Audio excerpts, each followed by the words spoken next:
welcome in everybody to a wonderful Sunday. Today we have BR1 Hell Let Loose competitive match play. We are here at the APA, the Asia Pacific Americas Invitational Tournament. This is BR1 versus SEVH. Round 3. Sainte-Mère-Église is going to be the map. All right, guys, welcome in. We got Shammer here in the booth with me today. Shammer, go ahead and say hi. How you guys doing? So we got BR1, SEVH, Sainte-Mère-Église, round 3 APA. And we are going to have an interview coming in with us here in a little bit. It is going to be Prince, one of the strategists and officers over there with BR1. We'll get him here with us in a minute. Now, BR1's had 2 matches so far, both been Hurricane for us, and they've come 3-2, both with a victory. Last week's was at the very last split second, so that was exciting to watch. Completely different map, completely different play style today, in more of a wide open. So what are you looking? What are you looking for, Shammer? What do you want to see BR1 do? We've seen them play this map before. Yeah, we have seen them play before. Well, they tailing back to last week a little bit. You know, they've had 2 slugfests now, so they know how to grind out a couple wins now, which is really good for them because they've had that, you know, that a little bit battle tested now. Today, I kind of want to see them come out, you know, real high. And I want to see some, you know, attacking Gary's getting set up. I want to see some good flanks. I also want to see some good play from the armor teams. I'm keep an eye lookout for those heavy tanks to be coming out. BR1's had, you know, really impressive tank play the last couple matches in the APA, and also look for their, you know, the staple of BR1 is those AT teams to be swarming the tanks when they spot them. So look for those guys as well. Definitely, I think that's a big thing. Armor play, this is going to be completely different armor play than we've seen during the tournament, as this is going to be a lot more wide open, different avenues of approach. We're going to have the ability for BR1 to really get the tanks out and moving, whereas in Hurricane they were very stationary. So this is going to be a big change. I'm excited to see it. I think BR1 tanking is going to shine here. I think the AT troops are definitely going to shine on this map, as there's the urban combat here. But we are going to bring up Prince here in a minute. But the big thing today, you know, third round, pool plays ending. They have this round and one more round after this. And so a victory today is going to be important. And seeding points, you know, those are important too. Being 3-2, they've only gotten 6 total points. So, you know, if they can pull a 5-0 today or a 4-1, that's going to greatly benefit. But however, a victory is a victory, however you get it, for either team, for SEVH or for BR1. So here we go. I'm going to have Prince now is going to be joining us. Let me get him up here with us. Hey, how's it going? He missed it. Gotta love Discord, don't you? All right, how's it going, Prince? How you doing? Hey, Matador, it's going pretty good. All right, so round 3. It's a big one. How you guys feeling? How's the week coming up to this after that crazy ending at Hurricane last week? Yeah, wasn't trying to look ahead. I think we had a good game plan and good practices coming into the week. So as long as we stick to our game plan, we should put on a good show. What are you looking to get out of the team today? I mean, what have you and the other officers and strategists and leadership of the team told the players? Really just kind of stick to the plan. If we execute and hit our shots, nothing but success. Have full confidence in our guys this week. Put in a lot of good work, so should be a good match. I mean, that is really what it comes down to, isn't it? I mean, you got to hit those shots and you got to get, you got to execute that game plan. Right. So, and I mean, big difference, right? The 2 matches in this 35v35 tournament have been on Hurricane. Very, congested map, trees, trenches, the whole works. And now we're here on Sainte-Mère-Église, wide open except for the town. How's that going to play into this week? It's really just kind of sticking to our lanes, finding our responsibilities, and trusting in the rest of our team to pick up their end of the bargain. And stick to the game plan, really. Yeah, definitely. I mean, those lanes are so important in Hella Loose, especially on an open map like this. Controlling those alleyways and those main avenues of approach. Right. So Shammer. we've Oh, go ahead. Go ahead, Prince. no, we've this is a good rematch between SEVH. Last time we played them, we played on the same exact map and same exact side. So this will be a fun rematch. Definitely, I think that's great. Shammer, do you have any questions for Prince before we send it back down to the team? Yeah, coming off that, that stifling match last week, and then the week prior, it was pretty compact there. Um, what adjustments are you guys making? Are you guys kind of looking to peel your ears back and go on full force here, or are you guys going to be looking, set the flanks and kind of doing that rotating defensive and attacking formations, or what are you kind of looking at for Yeah, this match? we're trying a new technique here tonight. Really emphasizing on mobility on defense and hard attacks. We know the SEVH armor is very good, very potent. So hopefully, the changes we made on armor and the squad attacks will be able to neutralize that. All right. Well, fantastic, Prince. You got about 7 minutes of game time. We appreciate your time. Go ahead and jump back down with your boys and continue your pregame. Appreciate it. All right. Best of luck. Thanks, boys.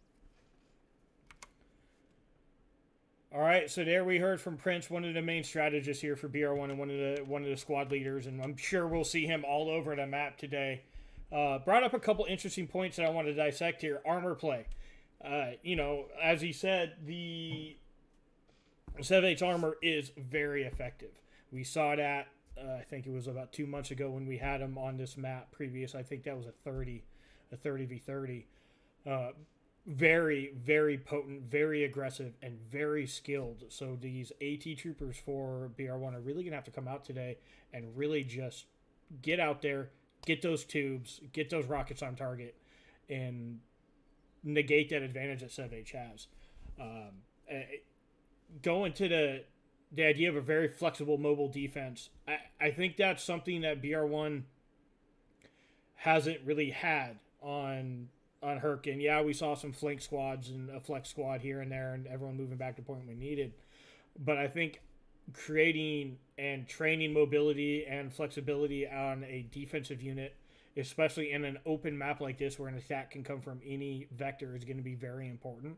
We'll see how that plays into the match. As we do know, SEVH does have a good attacking force, and they're able to use the angles of this map as they've played it quite a few times. So, Shammer, I mean, your take on the mobility and flexibility of a defensive squad. The one thing they've been doing real well is using those probing attacks, and they've been really really able to regroup on defense really well. BR1 has the last couple of weeks. Just when you think they're about to lose a point, all of a sudden out of nowhere, the whole team comes in and recaps the point, puts cap pressure back on a point. But the one thing that I've noticed that's starting to become a staple of BR1 lately is you're going to see those probing attacking squads pulling 10, 12, 14, 15 of the assets away from another team's ability to attack, and they'll be throwing them on another point, just like a 4 or 5 man squad out there, and it literally prevents the other team from getting a good attack on the defending point. Yeah, I mean, that's a very good point. The BR1's assault ability to hold assets on points. Now, granted, Herkin is a very constricted map, not a lot of free movement, as was mentioned earlier. So, on a more open map with a little bit of urban environments, we'll see how SEVH handles the assaulting force of BR1. If they're going to commit extra resources to it, or if they're going to depend on more of a flexible mobile approach, as BR1 has said that they're going to do, and that they've shown in the past. Their defensive squads move around very well. So I'm really excited to see how this new idea or new structure that Prince alluded to see how that comes into play today. But I think we have two very good teams in this tournament. I know it hasn't been going SEVH's way, the way that they would like to so far. And BR1, obviously, as we have seen the last 2 weeks, have really come out and played with a lot of heart. They, just like Prince said, they stuck to their lanes. They played with a lot of heart. They really got out there with some intensity, and that really showed last week against 3 Para as they won right there at the very, very end of the match. Very exciting last couple of minutes in that match. And just as a side note, sounds like it today happened again. 3 Para had a very exciting end to their match as well. So take a look on that on YouTube or Twitch. Try to hunt it down. I believe it was Blue Jelly Squeeze. Let me make sure I get that name right for you all, so you guys can go check out the crazy last 5 minutes of that 3 Para match. Because I have not personally seen it yet, but from what I've seen, it was absolutely insane. I highly recommend. I'm gonna watch it after this match, and that will be Blue Rose Jelly. I totally butchered that name the first time, but yeah, on Twitch, Blue Rose Jelly. Take a look at it.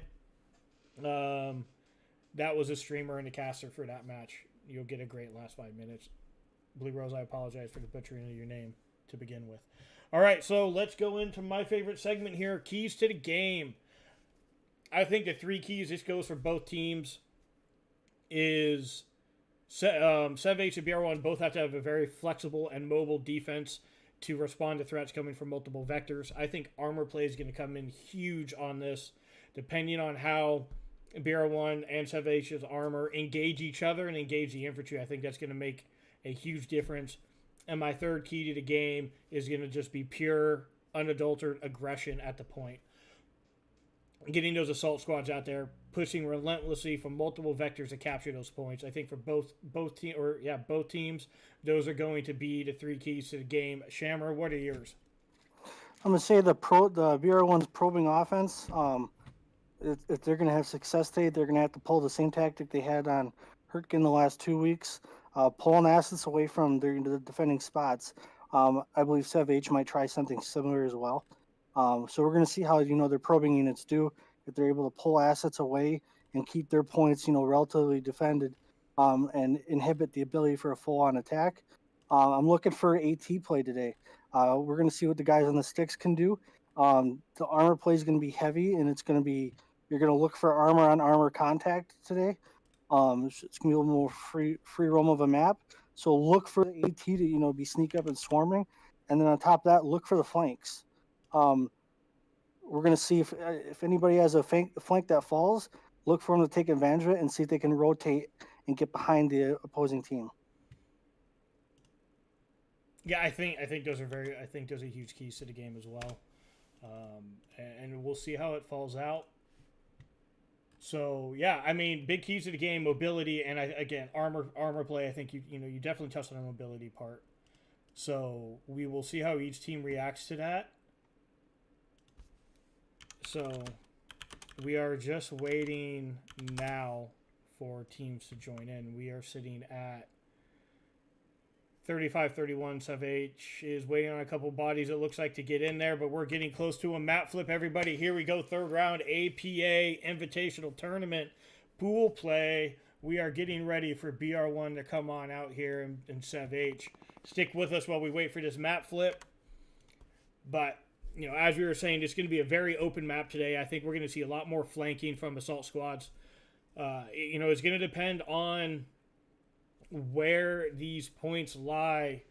The midpoint is going to be huge on this because hospice and church, those are the 2 main areas that are extremely difficult to take once you lose it, or if you don't get it in the very beginning. Because you got height down at the church, you got an open area where people have to push across, a lot of urban environment and very limited approach vectors. Hospice, you got the hotel there, and you've got the other side of the street. You got concrete walls, very difficult place. Not a lot of vectors to get there either. Mainly just 2 hedgerows that give you cover. The one point is going to be a little bit different. Is going to be checkpoint. It's outside of the urban sprawl of the town. You got a little bit more cover, a little bit more approach vectors. You got more hedgerows, fences. You got a little bit of a bunker and trenches down there as well. So that's going to be a little bit easier for each team to take, but we'll see how it goes. We don't know what points we're going to get yet, but we will find out shortly. And let's check the rosters here. Yeah, it looks like we're just waiting on a map flip here. Shammer, what armor? It was talked about in the interview that they're doing a little something different on armor. What do you want to see out of the armor today? I mean, it is a very open map. Do you want to see him mobile? Do you want to see him holding down certain vectors? I mean, what do you want to see out of it? It's going to be interesting because I'm almost wondering if they're going to use is kind of the strong point, because if you look at the map from checkpoint all the way into the church area, it's a long stretch of road there. So expect a big tank engagement at some point on that road. But on top of that, it's an AT paradise. So I'm almost wondering if they're going to be using the tanks to probe versus go full on attacking. And what I mean by that is just take a couple shots, move, and just grind down the opposing team's defense or offense to get themselves a hole so they can push on through. Yeah, I mean, you're right about the main road. You got the two main roads, one from western approach across, and obviously the main road north-south, east-west. So I am hoping to see that armor is actually not going to get into town. I think any type of army units that are moving into an urban environment like this with narrow streets and multiple story buildings on the side, that's just a death trap.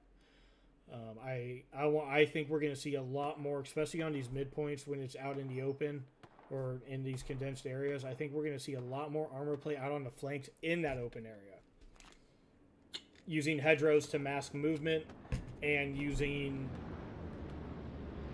choke points to force the infantry at the tank.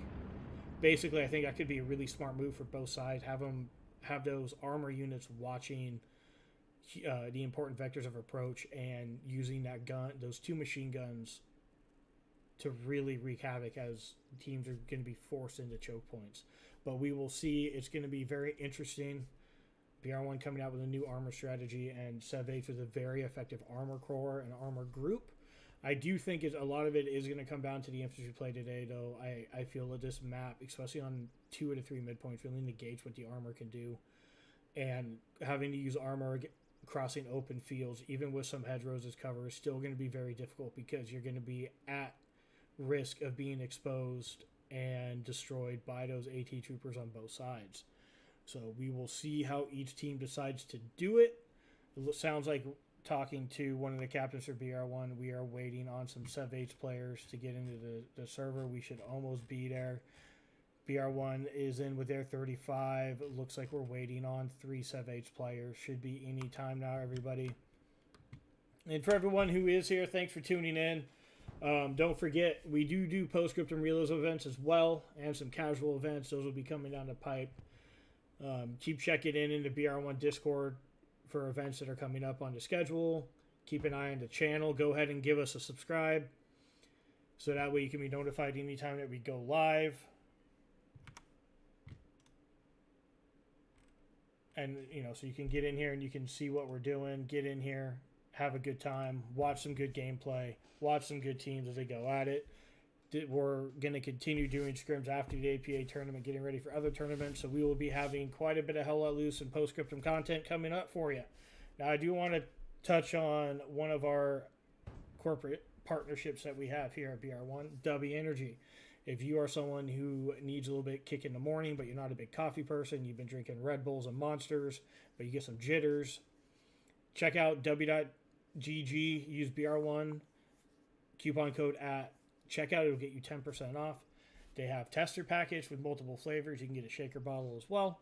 Fantastic. I've been drinking it the last week, trying to get out of the lack of sleep that I've been experiencing, and it is a great way to kind of kickstart your day. No jitters, no sugar, all vitamins and minerals, some taurine and whatnot in there. Check it out.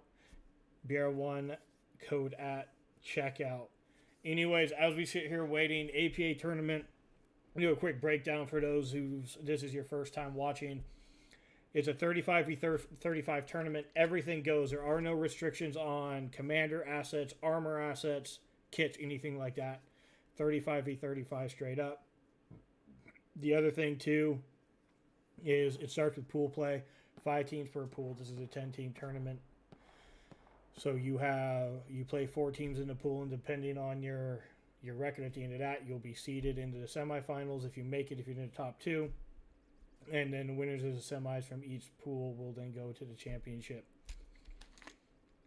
Right now, BR1 is looking pretty good. They're sitting 2-0. Looking for this match to, if they're able to win this match today, they will secure their spot in the semifinals. SEVH hasn't had the best tournament. I believe they're 0-2. But if they're able to win this week and next week, they will be looking at a tiebreaker to get into semifinals. So expect SEVH to come out fired up today to try to get this victory, and look at BR1, coming out with an intensity so they are able to secure that spot in the semifinals. And then they have one more match next week. It looks like here comes a flip. Yep. It looks like we are flipping here, everybody. Hang on, we're about to go live. Third round of pool play, APA Invitational Tournament, BR1 versus SEVH. BR1 is going to be taking Allies. SEVH is going to be taking Axis. Map is flipping in 9 seconds. Here we go. Another great Sunday afternoon of Hell Let Loose competitive play. Thanks for tuning in, and here we go.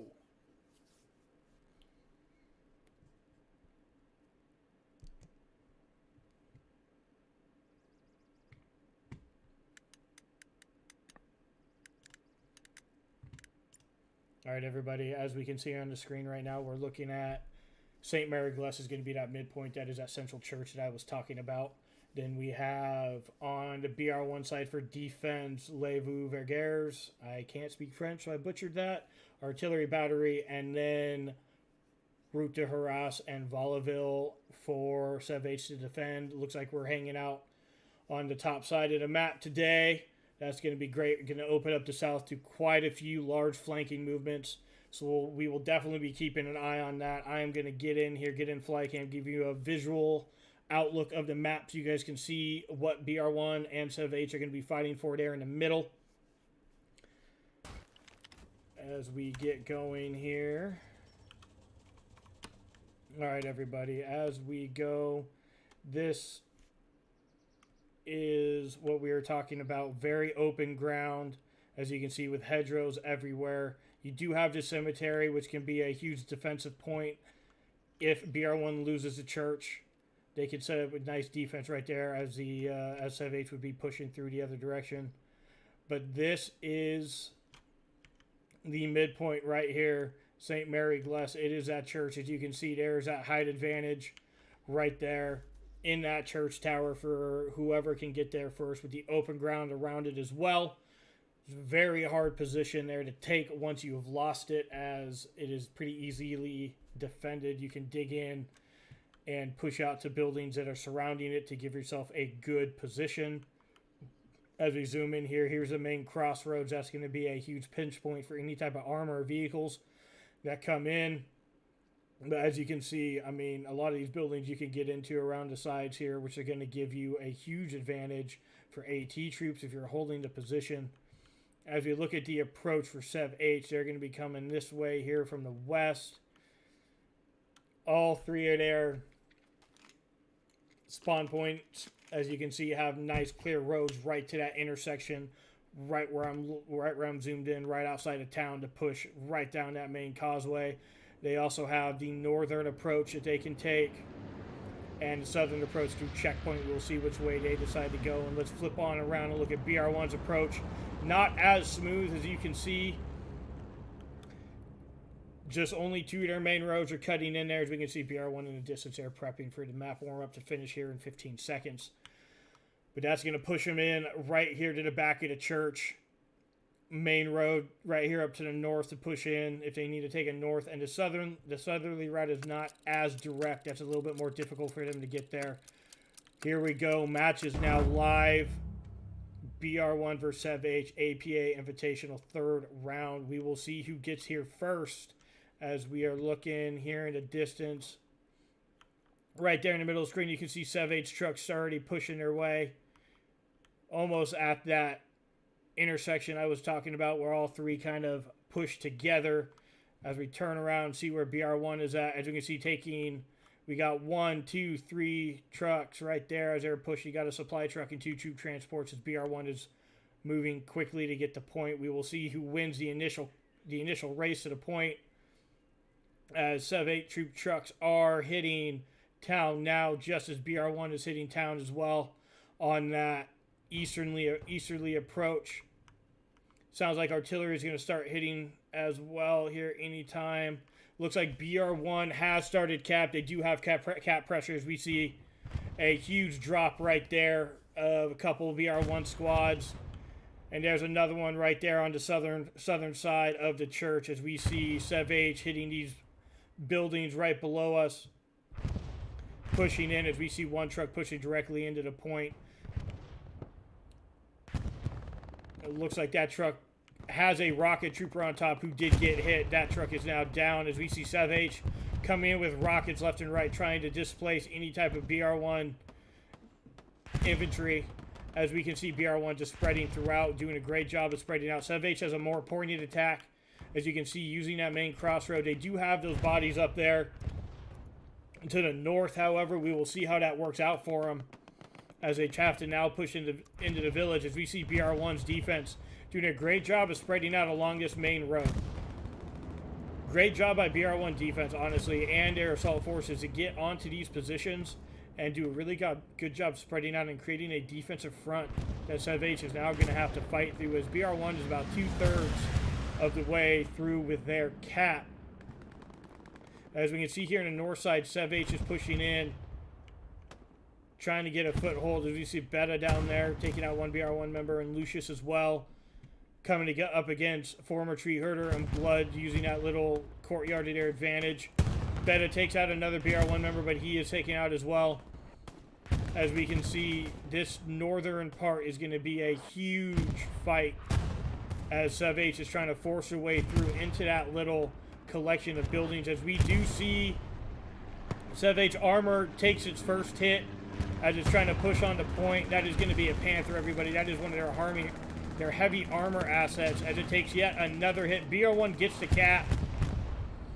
They do control midpoint as that Panther just pushing its way through town, trying to clear out any infantry that's exposed. As we now see SEVH moving a little to the south, trying to find a weakness of BR1. As we can see, BR1 just not showing any weakness, as they are just spread out very well throughout this entire area. As they are now getting their AT troopers to start hunting down that armor. As we all know from past matches, BR1 does a very good job hunting down armor, as that armor actually is stationary right now. We do have a tank battle, Shim. This is what you're talking about. As we can see here, we do have a 76 up top that gets taken out by the Panther. So that is the first armor loss. And there goes that Panther as well. It gets taken out by an AT troop. That 76 was able to take their attention long enough to let those AT troops get in. There's a great job by Ocelot and his armor crews there, distracting that piece of heavy armor long enough for it to get taken out. As we can see, BR1 is still solidifying the defensive approach, trying to set this line, trying to get in their positions. As we can see off in the distance, we got SEVH Recon Squad hanging out there watching that northern approach from artillery battery. Shammer, this opening, how do you feel about the opening from both teams? Well, BR1, they didn't have the clearest route, but they were able to beat SEVH right off the bat. You can definitely tell how this new mobility strategy is kind of playing out a little bit, especially along the southern flank up here on this road. I was kind of surprised that SEVH took that heavy armor piece in the town right away, knowing that it was contested. But the Panther took out the 76. There was a little bit of battle like I thought there would be. But right now, BR1's kind of got the little bit of advantage right now because they're spread out. They're spread out just almost perfectly, and pretty soon I'm expecting a push to come from them. Yeah, I think the push is getting set up now, as we can see BR1 forces moving to the north. But what does worry me right now, as I'm looking at the defensive line for BR1, is there's only 2 squad leaders right now that are watching this courtyard. As we can see SEVH here spreading out with an attack unit trying to push their way into the church, and there's not a lot of BR1. There's actually no BR1 defense between them and the actual building of the church. We will see how that plays out. As you can see, there's nobody. There's 1 squad leader up in the tower, so we'll see how BR1 decides to adjust if they start losing the cap there. However, I mean, they are going to maintain cap pressure because they have units all over the 4 squares that are around this point. However, as we can see, SEVH does have a numerical advantage there right in the middle. So it'll be interesting to see how this turns out and how BR1 decides to handle it when and if a push comes right up the middle. As we see, yes, and here it is. SEVH has contested and has started a cap because they're able to push right in the middle as we were looking. As you can see, they're now cutting off the BR1 flank defense from the south. We'll see how their north is. They do not have any bodies on the north, so that is going to give the BR1 defense an opportunity to move in from the north. But it's going to be very hard to clear out these SEVH troops if they get into that church.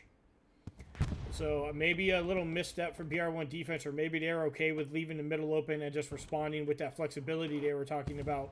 We will see how they decide to handle this, as SEVH no longer has cap pressure and BR1 is capping back. So maybe this, as we can see, that squad moving down a little bit from the north and pushing into the hard cap. So great, you know, there's that flexibility and mobility that Prince was talking about, possibly, as we can see them moving in and trying to eliminate the threat. As we do have one BR1 member in the peace officer gets taken down by Sagaro, but he was able to take out 2 SEVH offensive players before he got taken out. As we can see, the rest of the BR1 defense starting to collapse in on the area, as we can see here in the distance. Leon Thotsky and his squad pushing in from the north with Satchel, Juliet, and Blood. Leon gets taken down by Kingdom, but Mr. Miata looks like he's hunting him down. Looks like Kingdom is up in the tower using that height advantage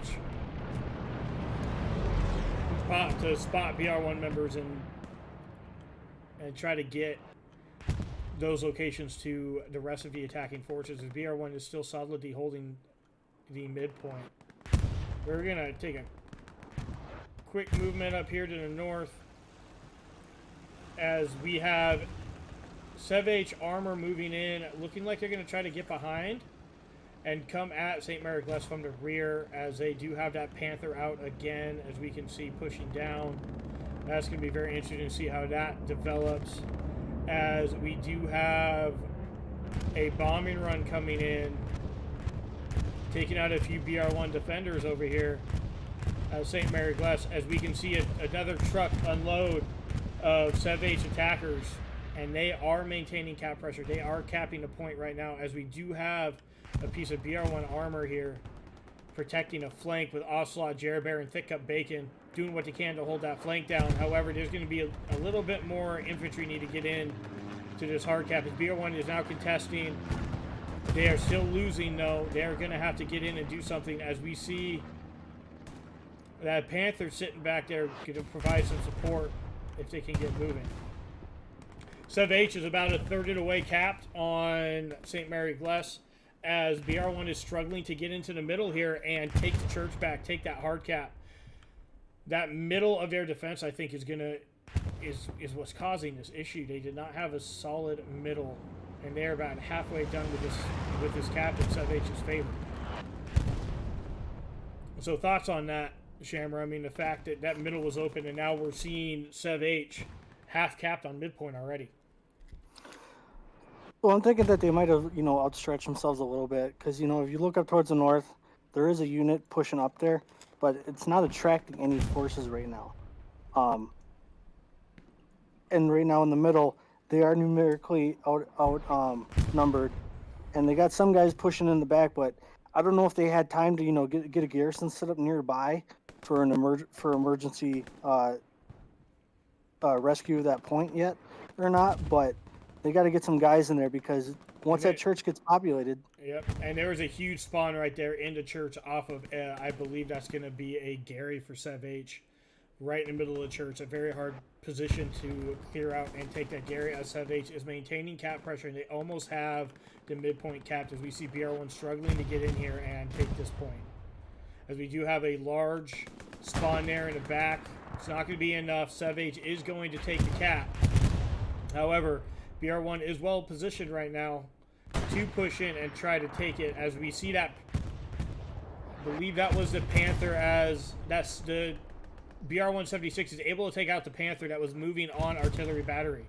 So that's going to be a huge advantage for BR1 as they are not going to face that piece of armor in any type of defensive position for a little bit. But as we can see, SEVH is tearing the BR1 assault apart as they are trying to push in. So BR1 is going to have to regroup now and figure out an avenue of attack to get into this main area before SEVH can organize and push to artillery batteries. You can see the defenders for BR1 getting back our artillery battery and getting into their positions. Fantastic redeploys there by the defensive squads to make sure that they don't get capped quick. But now we're going to have an all-out dogfight for Sainte-Mère-Église cap here, as SEVH is staying really close in on the church, as that is a very defensible position. Very limited points of entry, so we will see how BR1 decides to handle that. As we are about 15 minutes into the match, and right now SEVH is leading 3-2 with BR1 defending artillery battery. I mean, if we just look at the numbers there, Shammer, I mean, the numbers in there on Sainte-Mère-Église is very strong on defense. You know, here's a little bit of, early adversity BR1's facing. You know, historically this tournament they've bounced back well. So we're going to see how they bounce back from here, losing that center early on. Let's see if they can, rally up, get back into that center point, kind of dislodge SEVH from that church. Yeah, very, very true. And what I am seeing right now strategically from SEVH is it looks like they may just be playing for the midpoint, or they're just consolidating their forces because a majority of their team is in that midpoint. They're at Sainte-Mère-Église. They are not pushing out very far, whereas their attacking forces only looks like maybe one full squad. So BR1 definitely has the numerical advantage at artillery battery for defense. And there's a fantastic rocket. I'm going to have to zoom in and see who this was, because that was a fantastic rocket to take out 2. That was Lionheart doing a fantastic job there with the bazooka to take out 2 SEVH attackers, almost a third as well. So BR1 defense is getting it done on artillery battery. However, the offense with a spawn there right below us are going to have to push in and figure out a way. It looks like what they're trying to do is bait SEVH out, which could actually be what they need to do. If they're able to bait SEVH out of the church, they will be able to push in and put the pressure and possibly get that garrison. As we can see, the BR1 armor back here by that cemetery is taking some hits.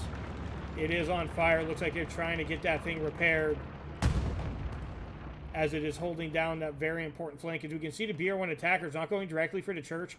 They look like they're moving up, trying to find a different vector, not hitting from the east or the north, trying to get over to that west side. We'll see how that works out for them as we're going to rotate over here to attack. As we can see, the BR1 defense really pushing out from artillery battery. That's a fantastic job getting up onto these hedgerows and setting themselves in a good defensible position. So if they do get pushed back, they have time to respawn and still protect artillery battery. So fantastic job by the BR1 defense there. As we can see, SEVH's defense still concentrating in on that church, not pushing out. This is going to take a lot of manpower to clear out for BR1 if they want to have any chance of clearing that church out. A one-on-one, I do not think is going to be in their advantage. They're going to have to bring 2 squads in there to clear that out. As it looks like we do have an armor mark over by artillery battery. Let's go take a look and see what's happening over here, as we have marks going down. As we do see SEVH coming from the rear of artillery battery, and those defensive units rotating over very effectively to protect that defensive, that back side. As you can see there, 2 SEVH, 1 SEVH now as artillery takes out 1. Trying to push that east side of artillery battery, as 1 squad leader is into hedgerows right there. It looks like he's into trench systems, actually trying to find a good location. As we just had a BR1 squad leader, Peace Officer, gets taken down by Rodrigo as he spawns. We have the Kid and Juliet trying to hunt down Rodrigo, and the Kid is able to take him out. That clears a threat from the rear. As we can see, the BR1 defense doing a great job of rotating and spreading out to the threat. As we come back to point, as we can see, the SEVH defense is doing the same. They're spread out quite a bit. more than we have seen in the past. They're not concentrating on that church as much as we can see BR1 assaulting forces trying to find an effective vector of attack. You know, great job here by SEVH by setting themselves up like this and spreading out. I think it's very effective the way that their defense has been spreading out and looking for these vectors of attack that BR1 may be attempting to exploit. So fantastic job there by SEVH. But as we can see, BR1 Assault is getting more bodies. They are definitely pushing bodies on point. They are trying to dislodge these offenders. But it's just gonna be very difficult with that height advantage of the church. One thing I did notice early on, SEVH did call in 2 Panthers right away, so they may be at a bit of an asset disadvantage while BR1 still has their tank up, because that's using a lot of resources early on in the match right off the bat. That is very true. As we can see, Prince right there, who I zoomed in on, taking out 2 SEVH defenders. He was who we interviewed. He is a squad leader, and he looks like he's trying to clear out that church single-handedly as Timmy Two Straps and Drasnik. Oh, Prince just got taken out, but Timmy Two Straps and Drasnik providing some cover on the flanks as they're just trying to draw that defense out, but that defense is just not biting. They are staying secured in that church, as we can see here as well. Dutrina takes out a BR1 assault member as well. You know, as we look back here, not a lot coming from SEVH as they're attacking artillery battery. I think they're just trying to keep enough pressure on it to keep the defenders in that flex squad there. However, just looking at numbers, I do believe BR1 could release their flex squad to go join the assault and put a little bit more pressure, as we are 20 minutes in, and SEVH does have the advantage 3-2 by holding Sainte-Mère-Église. So very interesting strategy here. BR1 losing up, capping the point first and then losing the point later. Hoping to see BR1 be able to bounce back here. As we can see, their offensive squads are spreading out a little bit more, trying to find those vectors of approach. As we can see here in the distance, the 76 being harassed by a SEVH squad as he is actually able to take out the anti-tank trooper that was near him. That's a great move there by that army unit as they need to get back into the fight. But going back to Armor and what you said, I think you were spot on, Shammer. I mean, 2 Panthers right off the bat, that's going to be a lot of resources that SEVH has established or had to use to get that armor, and to lose it so quick. We will see when their next armor asset's able to get in, but that could be detrimental to them, as they are going to have to either wait for another heavy or going to have to bring out a medium, light, or recon piece of armor, as we see BR1 really trying to find the angles of approach. And there goes a 76. 76 was taken out over here in the field as it was trying to fall back. So great anti-armor play there by SEVH to remove that threat from the board as well. So right now we have no armor assets on the field. This is an infantry battle in town, which is what we thought it was going to be, because pulling armor... Actually, here we go. We do have a piece of SEVH armor here in the distance. Looks like they pulled out yet another Panther. Looks like SEVH is just going to rely on this heavy armor and using the resources and waiting for those resources to rebuild themselves. As we can see, BR1 defense just covering that point. A lot of assets back on defense right now for very few attackers, as it looks like a flex squad is moving up to hold the flank for BR1. And I wonder if using all those assets to be pulling out all that heavy armor is going to put them at a deficit later on, because they're committing, and we're only, 25 minutes ish in to the match, and they've committed about 3,200 resources to tanks now, and BR1's yes has had 2 tanks up, but they've had 1 tank up longer total time. So while that tank was up, it was building resources and recruiting that. So they're going to kind of be in like a positive flux on the resources for tanks. Yeah, as we can see here, the Panthers is hanging out here in the southeast. I would imagine looking for approach for BR1, for the BR1 armor asset, trying to get him before he gets to his guys. We'll see how that works out. But really taking that armor piece out of the fight, he's not supporting any infantry. He's not doing anything to help support this attack on the point. And if I was SEVH right now, I would be committing more resources to assaulting that point, try to pull back some of the BR1 resources that are on this assault, and try to get that 5-0, because they're going to need those points in any type of tiebreaker. So it'll be interesting to see how they decide to move that through. As we push through, as we see the match moving, as we can see artillery definitely pounding the midpoint. As BR1 is still struggling to get into that church. That church is such a hard defensible position to get into. I think BR1 is just going to have to push numbers into the hard cap and just try to put more cap pressure on at this point, because they are not having any luck in clearing that out.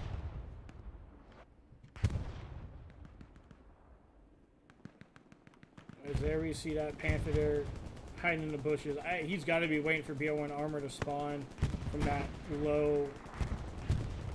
low spawn point that's going to be over there. I mean, Shammer, I feel like that strategy is kind of detrimental if you're not using that as infantry support. Yeah, taking that armor piece out, it's not really doing anything. The only way it's going to pay off if you guess right. And there's 3 spawns. You're gonna have you have to guess right on the spawn, and that's if it doesn't get spotted. If that armor piece gets spotted, and someone's able to sneak up there, I mean, it's a wasted strategy.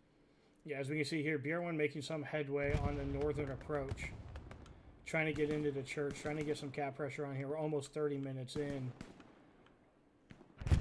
You know, BR1, they're just going to have to find a way to get into that church and dislodge those defenders. I mean, that's going to be difficult, but we got Drazik trying to find an angle, Ehon trying to get up to that western approach to find a way in, maybe pick 1 or 2 off that's inside. As right now, you know, we just see BR1 members going down as they're trying to get in there. You know, we got 3 SEVH defenders. We got Watson, Martins, and Ross just holding that church down right now for them, as we have Napalm moving down that main road. It's going to be very difficult here, but this is the time as Martins takes out yet another BR1 member. This is going to be this is a key time right now for BR1 to get in here, as there are only 3 members of SEVH in that church. We'll see if they're able to capitalize, as we see Timmy Two Straps, Prince, Drazik, Bon Yarker, and Sea Green pushing that northern side of the church. As we see Ehon get taken out by a rocket up in that building there.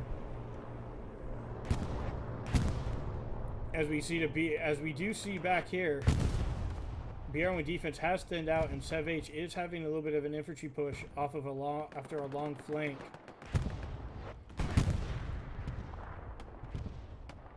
As we do see BR1 getting a Gary down here as a backup with Grills and Tramick taking out one of the SEVH assault, as we do have armor marks. Looks like that armor is harassing there in the back. It has been marked. We'll see if BR1 armor units are able to get out there and take it out. As we come back to defenses, BR1 has done a good job stopping that infantry advance that was coming from their rear from the Wu. As we can see something going, as we can see the Panther has T-boned the supply truck for BR1, as that Panther's able to take it out. That was a decent stalling tactic there to get that truck on there. That armor was stuck for a minute, maybe giving enough time for BR1 armor elements to get in there and do something about it. And here we can see again BR1 pushing in from the north, trying to find a way to the church, but SEVH has reinforced the church, as we can see spawns going, as we see CPAC here and Artuzada in the same building, floors apart, and there CPAC's able to take Artuzada out in that building. Sounds like we do have, yep, artillery is just pounding this area, but there's going to have to be something more. BR1's going to have to do a little bit more than these onesies and twosies trying to push this church. They're going to have to get a group together. ZC Prince trying to Superman it there. He gets taken out. He trades with Dutrina, as Von Yarker and CPAC are able to give a little bit of support, take out Kingdom. However, that's just a very difficult spot to get in right there. as you have two defenders there. So BR1, again, I know I've said it before, they're going to have to find another vector of attack to get into this position. As we see a big spawn wave on that garrison inside the church by SEVH. As BR1 is just stuck outside looking in as they are trying to figure out how they can get into that church and knock that garrison and start to cap off. As we look here in the back, looks like the garrison that BR1 is set up here in the field has been taken down by Dr. Fritz. And this Panther sitting on Levu Vergere taking out, that was a half track, I believe. That was a BR1 half track that was trying to move up. So it'll be interesting to see what BR1 is going to do to address the fact that that Panther is just roaming freely in its rear. We do have Juliet for AT and another AT trooper there in the distance, probably trying to hunt him down and get him out, as we do also have a BR1 armor piece here, another 76, looking to line up a shot that's on that Panther. The Panther, again, looks like it's moving towards those spawn points, trying to do something, as we can see BR1 here on the attack as we come back, pushing. Looks like they are dropping supplies or an airhead on the southern approach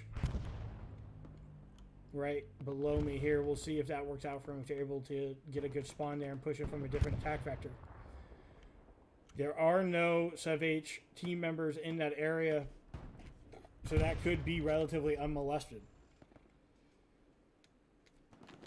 So good supply, or I believe that was a supply drop by BR1.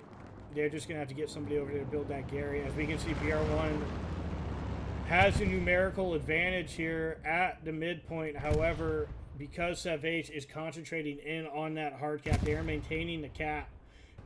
BR1 is going to have to get an organized push into that church if they wish to take this cap.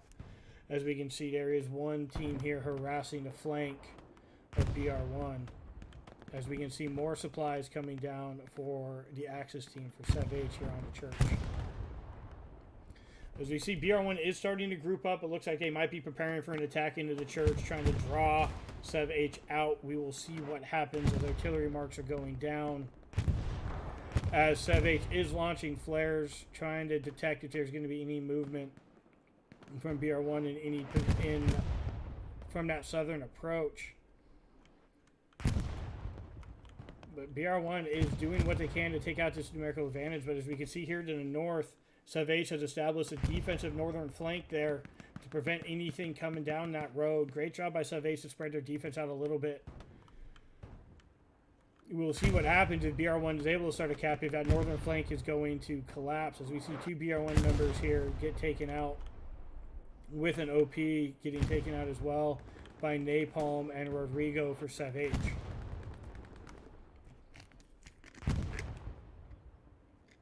So, what does BR1 have to do to take this point, Shammer, besides obviously clear out the church? What they got to do is they got to regroup it. They got to get an attacking Gary down. I don't see a garrison anywhere in the area. They're kind of just going up onesie, twosies, getting taken out. I mean, don't get me wrong. They're taking out people inside the church, getting them down to 2, 3 people. But by the time that happens, they're at a numerical disadvantage themselves when it comes into that church then. So they're going to have to get an attacking garrison somewhere nearby, and they might have to do an all-out push. Yeah, they're going to have to do something with some numbers to push them out of that church. As we can see, History Builder and Jelly Squeeze pushing against Beta and by Zard there.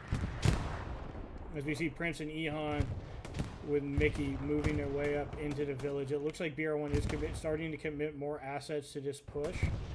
And we will see how that works out for him. As we do have Tranik here against Arjazada and Renam, and Tranik is getting taken out as Drasnik and CPAC are going over to that area to clear out those two SEVH defenders. We are over 35 minutes into this match now, and SEVH looks like they are controlling defense handily as Drasnik goes down to Renham, and CPAC is trying to get him as well. Is CPAC going to win this? We will find out here in a second. As Renham is now moving away, CPAC is trying to find him. Sea Green and Prince and Major Oinky coming over to support him as well. As we can see, these defenders for SEVH spreading out into the buildings to the east of the church, as that is where BR1 has been pushing from. Looks like Prince, CPAC, and Seagreen are able to take out that squad leader for SEVH. As we can see, BR1 trying to spread out, probably trying to get some supplies down somewhere as well to get that attacking Gary, as you brought up. But we are looking at a BR1 assaulting force that has been stalled, and we have seen this over the last few matches on Hurricane, that they are not able to push past that midpoint once they tapped it. So we will see if BR1 is able to get a little bit of momentum here, as we do have a lot of bodies here for BR1 on the southern side as they're trying to rotate their way over to change the vector of attack, as we see SEVH actually pushing out the opposite direction to try to counter an attack from the direction that BR1 has been pushing from in the past. However, with this change of vector, we'll see if BR1 is able to be successful. But the numbers do keep getting cut down as they are trying to push in. We do have, it looks like, a flex squad or another assaulting squad here to the north fighting a SEVH squad over at that little chateau. But BR1 now is just getting shredded down here in that courtyard below us as they are trying to find a position to push. Trying to find a direction that's going to work for them to dislodge these defenders.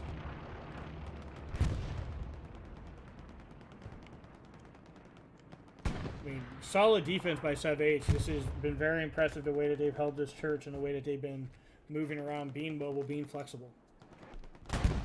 Yeah, you can definitely tell that they've probably been watching a little BR1 tape.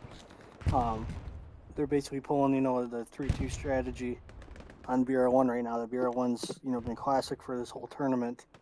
But like I said, BR1 needs to get that attacking Gary down, and they're going to have to at some point consolidate, and they're going to have to go for an all-out push on the church at some point and get that numerical advantage going in there. Otherwise, they're just picked off. As we can see, fighting going on the flanks around the defensive point here for BR1. Looks like they're able to find a Gary here as we come on in. As Dick Up Bacon gets taken out, and Satchel now is trying to take out the remaining two. Takes out one. Looks like Jerry Bear takes out the other, as they are now. Ooh. As a 76 goes down as well. I believe that was a Satchel, as you're not seeing the armor around. Great job by SEVH to get that Satchel down before they were able to get that tank out of there. But we can see BR1 here spreading out a little bit off the cap point, as we do have another piece of SEVH armor. And yes, it is another Panther. They are staying with their strategy of heavy armor. We do have an AT trooper for BR1 here, a defensive AT guy, Mr. Miata. We will see if he's able to get a good shot on this piece of armor as it is backing up down that covered lane. We see another force of SEVH. SEVH is doing a really good job on their assaults, in my opinion, and changing their attack vectors every time they push, really keeping BR1 on their toes. So fantastic job there. As we can see, BR1 still struggling to push in past that courtyard that they've been stuck in right over here during their entire attacking push. Almost 40 minutes into this round, and BR1 has not made any movement on taking midpoint back. They haven't even contested once, so BR1 is going to need to get their assaulting forces in there and put a little bit more pressure on these SEVH defenders, as trading 1-for-1 is not doing it right now in the attacking area. I think a big key right now to SEVH's success is the fact that they do have a Gary inside the church. And we're going to try to take a look at it and see where it's at. As you can see, it's right there, right in the middle, in the most defensible part of the church. Fantastic placement there by whatever squad leader placed it. So BR1, as we can see now, though, they're pretty spread out with their attacking forces, trying to probe and find out weakness. One squad did get taken out over here in these courtyards as they were trying to find an approach as well. So I think BR1 is going to have to send a couple squad leaders out and about, trying to get some supplies, try to get a attacking garrison coming probably from the west. If they can get something back in the western area here, I think they might be able to flip the script on SEVH. But it's going to be very difficult for them to get back there, as we see this armor still sitting here, really holding down this lane, providing some rear support for SEVH's assaulting forces. But BR1 defense here on artillery batteries doing a fantastic job holding it down, stopping forces from multiple directions, as we have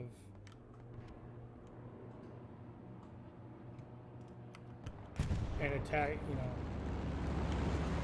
something going on, as BR1 is trying to prevent anything from happening to artillery battery, and these attacking forces stalling out, trying to take the midpoint. And we do have a contestation. Artillery battery SEVH does have the bodies there. They are definitely putting a little bit more pressure on BR1 here at artillery battery. We will see what happens. The contest is still in effect as they are dropping supplies to the east to get an attacking garrison down. BR1's defense is going to have to get on their horse and collapse back in here and protect artillery battery, as SEVH is going to be getting a garrison spawn nearby. It's a great job by SEVH for moving around and trying to find those weaknesses. It looked like they did exploit one there to the northeast. As we can see, we do have some BR1 members moving around to that western side. No squad leader yet. But that's a great job by BR1 to spend the time and be patient to get those forces over to that side and put a little bit of pressure on, hopefully spreading out the SEVH defenders a little bit more, which could possibly create the opening that they need to get into that hard cap. It looks like we do have an airhead coming down as well. Yep, we do have an airhead coming down for SEVH, close to artillery battery. And it sounds like we might have a bombing run inbound as well. We will see where this is going to drop. Looks like it's dropping right along artillery battery. So they are dropping a airhead right under the cover of a bombing run and a strafing run.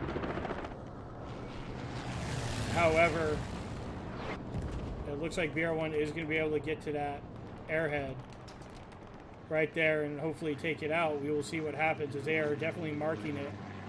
And they do have a piece of armor coming right up that road, so if there is a big spawn there, that armor is going to be able to cut it down.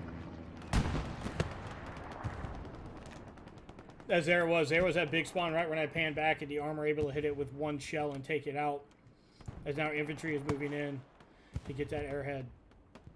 But as we can see over here at the main point, BR1 does look like they're getting a little bit more spawns here on the western side, trying to push in, but they're doing onesies and twosies. I really think, as you said earlier, Shammer, that they're going to need to get a more concentrated push to try to dislodge them.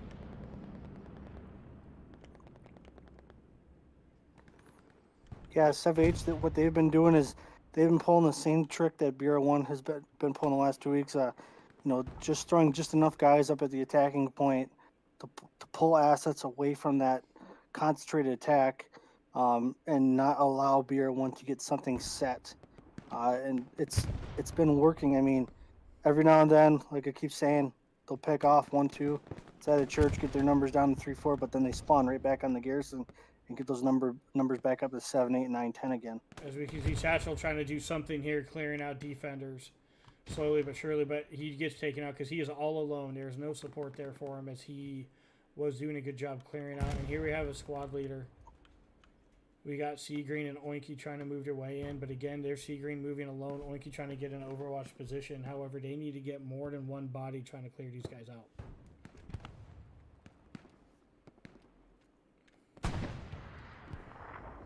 As it looks like, yep, in the distance, BR1 armor is now moving up to help this assaulting force, trying to give them a little bit of armor coverage. As we do see, BR1 is trying to get this attack vector moving, with a majority of the SEVH defenders down here in front of us on the northeast side of the church. So we'll see how this works out for BR1, as they do have a squad now hitting from the south there.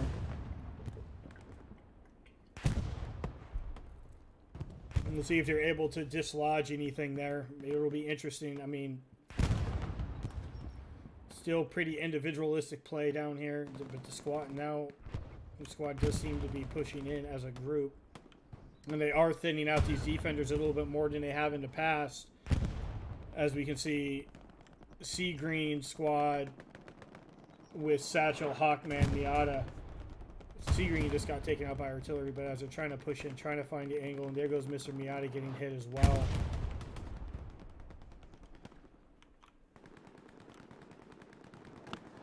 As there we go, we see another spawn by SEVH in the church to increase those defensive numbers. As we do see BR1 doing a fantastic job clearing out any type of forces that are trying to move from the midpoint to artillery battery, but they're not able to take out the defenders that are in the church and in the hard cap.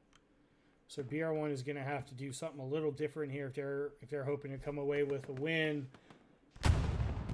We're halfway through the match now. SEVH 3, BR1 2 on Sainte-Mère-Église and APA Invitational Tournament round 3 of pool play.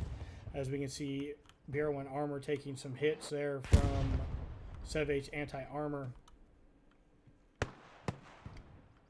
There's a second hit, and it looks like he is now disabled there. Infantry's going to have to get up and give him some support so they can get repaired and get out of that very treacherous spot. As we can see here, Jelly and Timmy trying to give him that support. However, that 76 does go down for BR1. As right now, the church is very thinned out. There are only 3. Yeah, I believe there's 4 defenders in it. They're just going to keep spawning there until BR1's able to get in and lock that garrison out. It's going to be a very difficult task. As we can see, SEVH also spread out throughout the map, taking out garrisons, doing what they can to make it hard for those BR1 defenders to find good spawn points. But BR1 is now doing a good job of changing their attack vector. As you can see, they do have forces almost surrounding the hard cap as they're trying to work their way in. However, SEVH is finding great defensible positions to take out these BR1 members as they're trying to push in across an open ground. I brought that up in the pregame. The open ground around the church is very difficult to cross.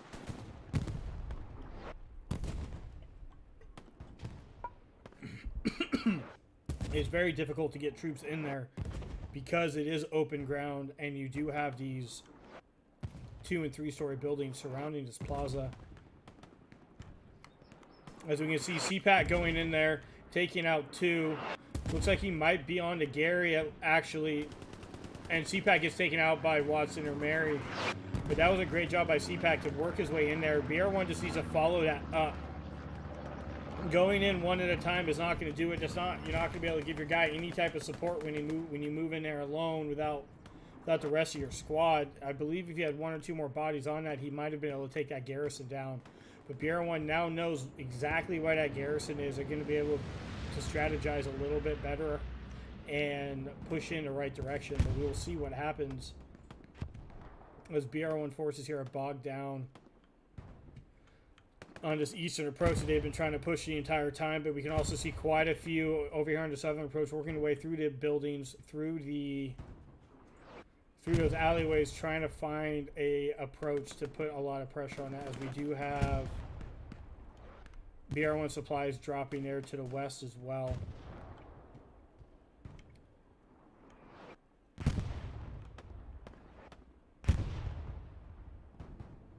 Now right here, as you can see, what they got is they almost got a little bit of a pincer action going. So if they're able to collapse down on this church just in time, they might be able to have enough numerical advantage just to storm that church and get those guys out of there. Because what I'm seeing is from the east and southwest, what they're doing is they're going to be able to collapse here pretty soon. As we see CPAC moving his way back into the church, he wants that OP or that garrison as he gets taken out by Luke. He is finding his way in, and you're right. They are starting to surround the area.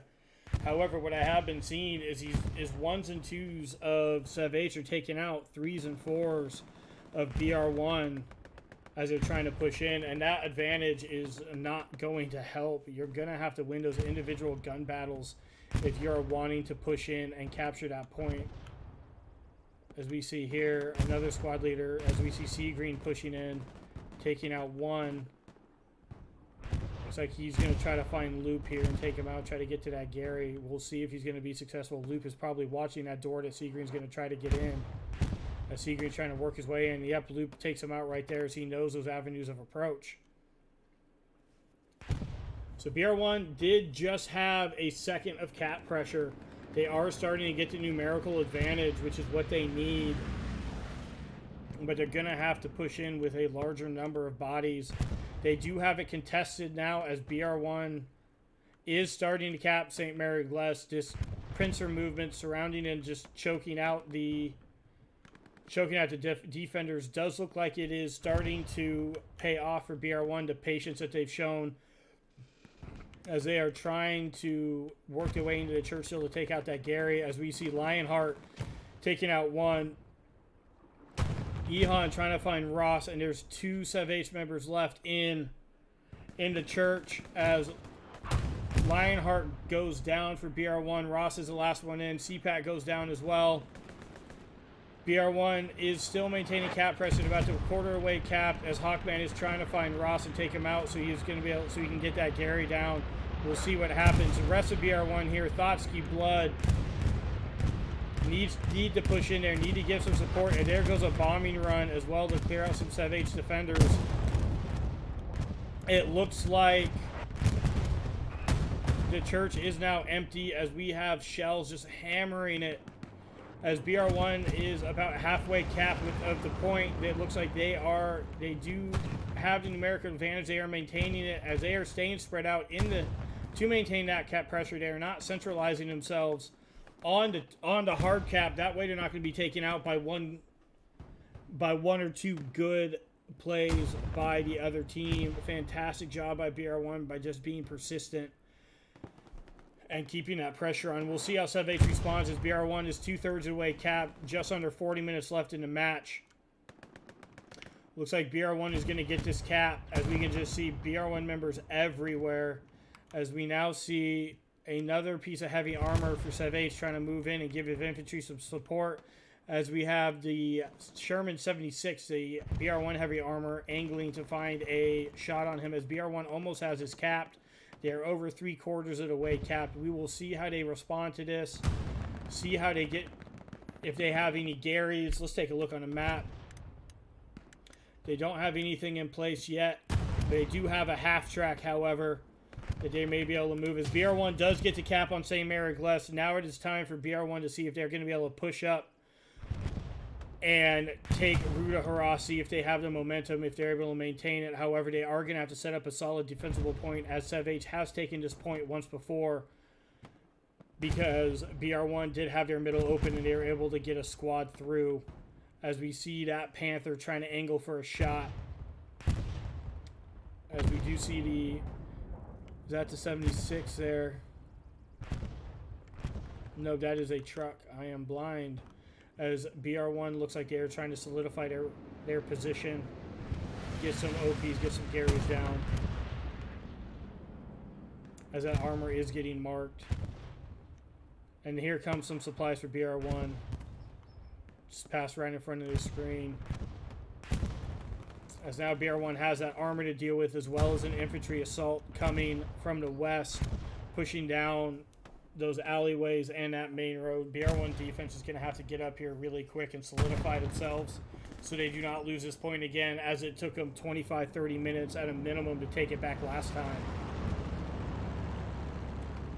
So we will see how BR1 handles this defense. It looks like they're going to be putting a OP not in the church. It looks like they're going to try to be a little bit more conservative with their placement, as we see there's that 76 and that Panther going at it right here.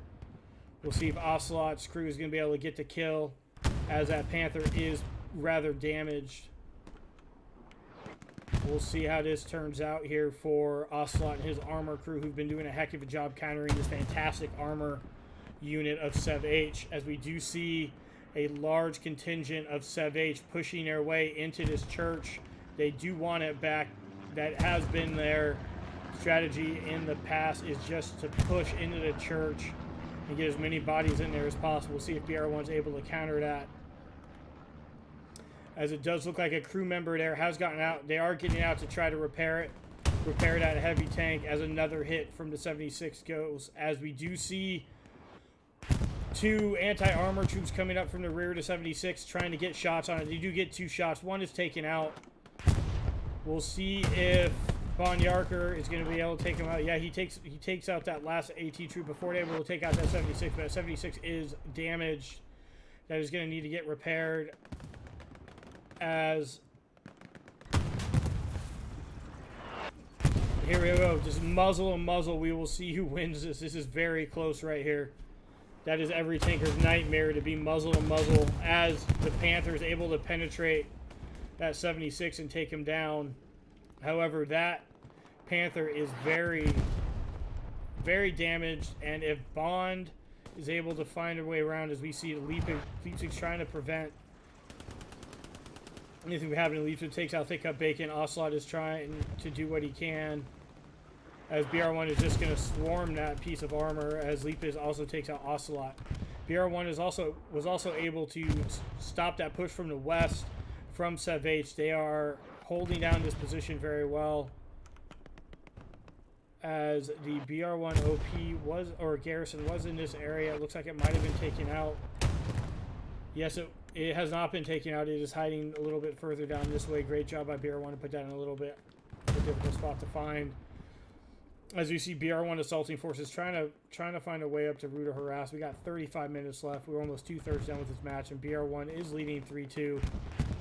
However, there was a slight contest there by SEVH. So BR1 is really going to have to solidify their defensive forces here to stop those contests. As we can see SEVH selling all the way out, trying to get to Sainte-Mère-Église again. As we take a look over to Rue, with no defenses on it, if BR1 is able to sneak around behind here and get some forces on that, then maybe able to get a sneaky cap on it and flip the script on SEVH, as a majority of their forces are here in town. We'll see how BR1 decides to handle that. As we can see, BR1 defense spreading out throughout the village around the church, doing a good job of stopping any type of assault. Yeah, I'm curious to see if BR1's going to fall back into that trap they fell into earlier. What took them almost 45 minutes to get the point back again, where they're going to overextend themselves. Or I wonder if they kind of learned their lesson from early on in the match to keep a good consolidation right around and in that church, kind of prevent anybody from selling out and getting back in there. Yeah, I mean, that's a very good point. We'll see if they learned from that in the past. We'll see what they decide to do. As we see BR1, it looks like as of now, as they're setting up their defense, they are staying a little bit more centralized, which is, I think, what they need to do. So fantastic job there by learning from their mistakes, but only time will tell if they truly do, as we do have a supply truck here that was taken out by Huzzah, who is commanding today for BR1. Fantastic job to prevent any type of garrison from getting put into that attack vector. As we do have some BR1 supplies coming down here set up an attack Gary, but we do have Arzuzada right on top of it. He's going to be able to take those out before anybody can get there. So, that was a good attempt to try to get a garrison down. However, that doesn't look like it's going to work out in their favor.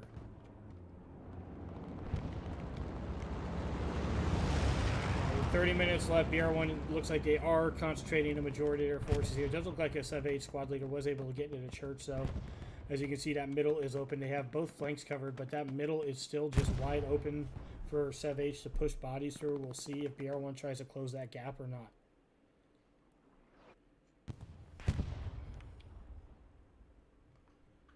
As we see SEVH supplies falling there to the northwest to set up another garrison, as we do see a large number of SEVH here also in the southwest in those backyards and the alleyways doing what can to try to force BR1's hand and get into that point.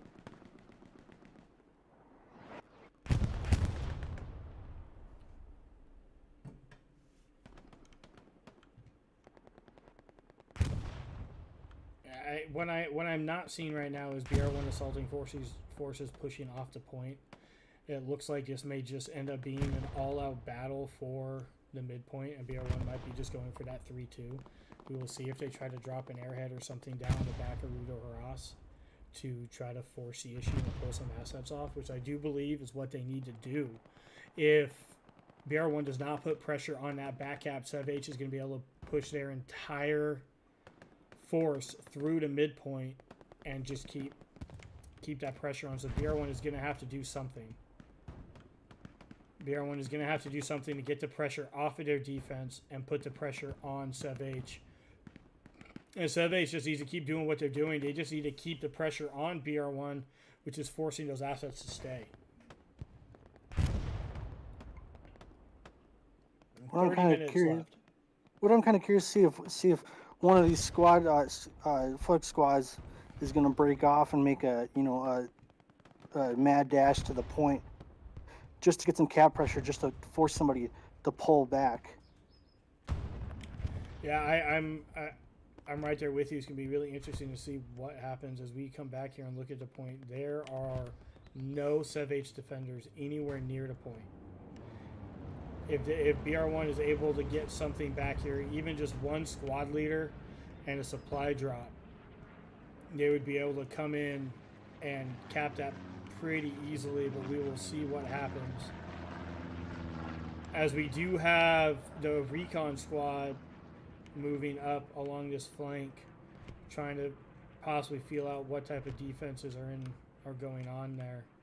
However, BR1 is getting bottlenecked into Sainte-Mère-Église by SEVH, by the pressure that SEVH is able to put on by having all 35, well, not all 35, but all of their infantry pushing into this. They're able to really hold those BR1 assets on the point, as here comes a strafing run.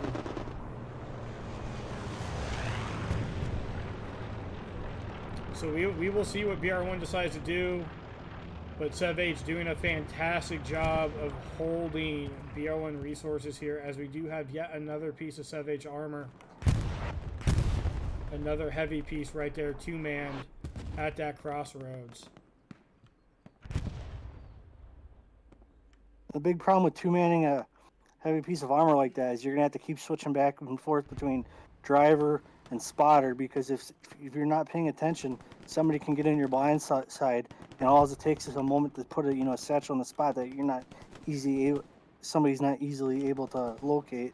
As we do have BR1 Tranik, who is a squad leader, pushing his way up to Rue, and with armor as support, he is alone, and there is nobody there.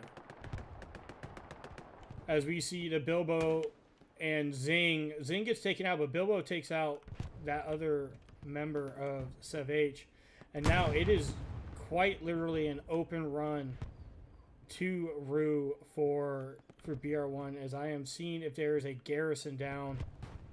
It does look like there is one spawn point over here, and that is going to be an OP, I believe, as I do not see a garrison table.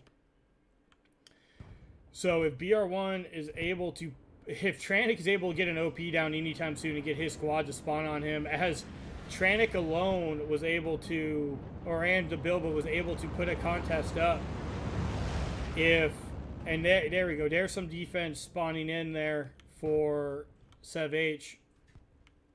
I believe, is this it? Yep, there's the garrison for SEVH, the defensive garrison. But if Tranik is able to get down an OP and get his attacking squad to spawn on him, they may have the advantage here. They may be able to get behind and do what they need to do, as we do have yet another tank battle going on here between Ocelot's crew and Leap's crew, as Ocelot is able to take out that heavy piece of armor for SEVH. Great job there, as it does look like Tranik was taken out, but he did get a fair distance in I do not know if he got an OP down. We will see if there's going to be a BR1 spawn in this area. However, I do feel like BR1 now knows that it is pretty open. It does look like he does have an OP there as Tranich is now back in the action trying to move in.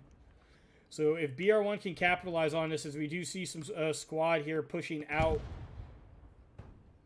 they may be able to steal this match. They may be able to get back there and do what they need to do and steal this from SEVH. So we only have, there's another one, there's only 6 defenders back here for SEVH. So we will see what BR1 decides to do as Tranich is taking his time being patient, as Smurf is right there trying to find Tranich, as Tranich is watching that field, taking out one defender, but now he is exposed to Smurf. We'll see if Smurf is able to figure out where he's at, as artillery is pounding the point now for BR1. Really trying to do what they need to do as Tranich goes down.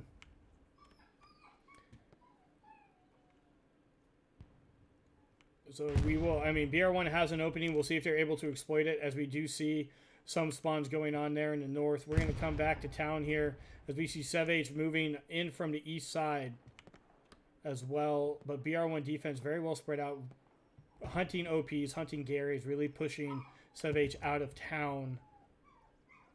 But I will actually have to step away for 1 second. Shammer, I'm going to leave my camera here. Go ahead and do what you got to do.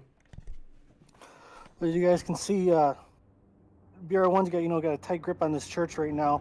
As you notice on the bottom of the screen, you got 2 SEVH guys in that back building there, sitting there. So they're just curious to see if one of those are a squad leader that can get an OP down to push in, because BR1 does own. They have 2 assets now inside that church. They are spread out really well, but one thing I'm worried about is if they're too far pushed forward of their their limited advance here, and it's going to take them too far to get back to the church if a push does come from any direction. As we can see up on top of the screen there, BR1 is pounding with artillery the next point up there, and we do have some units pushing up there because they know that it is open as well. We got this one SEVH guy right down here by the church taking out a BR1 guy, kind of probing the entrance to see where he's at. This is what I was kind of talking about. And those 2 are about to stand off right now. A little bit of firefight engagement. Let's see what happens here. Here comes another SEVH guy from the backside to give him some support. He's going to sneak in right there. Gets taken out. And we got some, and BR1 is kind of notified now, there is some people around. Now I'm just curious if one of these guys here is a squad leader. If you got down an OP for, a quick spawn, because you see that SEVH guy right there watching the entrance to that church right there. All right, I am sorry for that, everybody. I had to step away. My puppy was having an absolute conniption fit.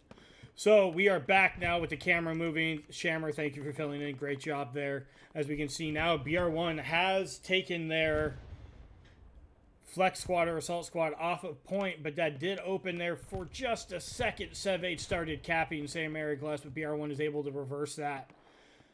However, BR1's forces here, they're going to need to find a way to push up. As we can see, there's still not many defenders for SEVH protecting Ruta Haras, as the heavy tank here, driven by Leipzig, is very hurt. That's going to be an easy target for a BR1 anti-tank squad. Remember, as we can see, there is a spawn here of SEVH. I don't know if they're going to try to hit BR1 attacking force from the rear. As you see, a long rocket shot falls short by Mickey. Nice attempt, though, as BR1 is moving off. But as we can see here, SEVH has started a cap again. They're about a quarter way through a cap, as BR1 is going to have to force their way back onto the point yet again. As we can see, a lot of defenders moving in from the rear there. However, that is SEVH's advantage. They are almost halfway capped. BR1 takes bodies off the point to push the next push the next point, and SEVH is able to put the pressure on. So the BR1 assaulting force is going to have to rush up to Rue and start a cap if they want to have anything, as BR1 does have enough bodies now into hardpoint to prevent this, as we do have an airhead coming down for SEVH as it went through the church. Interesting.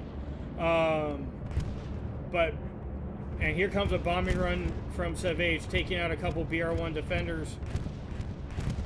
But that is not able to reverse the cap pressure, as we see a large number of SEVH here pushing across the main road, as BR1 is now forcing way into the church and those flanks to defend it. The defense is really getting a workout today, as we can see Satchel Squad with Miss Miata, Drazik, and Officer using that height advantage and really putting pressure on this attack that's going across the middle here, cutting it down and decimating. So that's a great job by defense, using a height advantage in those windows. However, I'm curious to see what's going on up north, as we see the BR1 attack has been stalled. I do not know if they redeployed to help with the defense, as we just have a recon squad up here for BR1 taking out a squad leader. That's Bilbo taking out a squad leader. I'm just gonna, because I am curious. Yeah, there's only one defender on Ruta Harasa, and that is the commander. If BR1 can find a way to take advantage of that would be a huge flip in their favor. However, every time they try to take pressure and put pressure on and remove defenders, SEVH gets the advantage because they have their entire team in the area trying to cap. So it's going to be very interesting to see what happens. You know, we just under 20 minutes left. BR1 does have the advantage 3-2 in this match against SEVH. However, if they're able to take advantage of the lack of defense, they could possibly roll this in their advantage. But we will see, as SEVH is trying to use that middle ground to advantage as they have in the past. It looks like they're prepping for an attack to push across, as we see an AT trooper doing that as I speak. And there we go. There goes the SEVH attack, moving as a group, trying to get across into that church where there's only Lionheart, Hawkman, and Lord Jelly protecting the church. So we will see how this works out. And because of that push, they did start having cap pressure. However, BR1 did what they could, but that cap pressure is staying. It has now reversed. BR1 is able to reverse that attack. However, that is very dangerous, the fact that they're letting SEVH group up like that and push in, as we have a Puma now for SEVH coming into play, pushing right onto the point, basically into the church, as you can see there. I mean, that's a smart move on their part to get that, as we did have another bombing run coming in, taking out a good number of SEVH attackers right there. As we do have two SEVH members who have worked their way into the church. They do have cap pressure now. The BR1 defense is going to have to collapse, as SEVH is capping the point right now. No matter what I think should happen here, since they got only about 17, 18 minutes left, at this point you forgo the next objective and you just consolidate all your forces on this point. You're playing for the 3-2 now at this point. You're not going for the 4-1 or the 5-0. So if this push right here stalls out, that's it. You cancel that out, you put everybody back on church, and you just you just salt away the rest of the match. I mean, yes, that's definitely something they could do, and that would be a very good way to do it. However, I would like to see him pushing up that single squad leader, trying to find a way, because that squad leader is able to get through and get an OP down in the hard cap of Brew. They would be able to flip this very quickly. So I think pulling one squad leader away to do that, I think, could be a smart move, because you're not expending a lot of manpower to do it, as we do see a majority of BR1 is hanging out around the point. And I think that was... But as we can see here, SEVH is just going to keep using that middle ground. That is their attack vector. And BR1 just needs to set up in the houses and watch that open ground and see what happens. I mean, I feel like that's going to be their best chance of defending this point.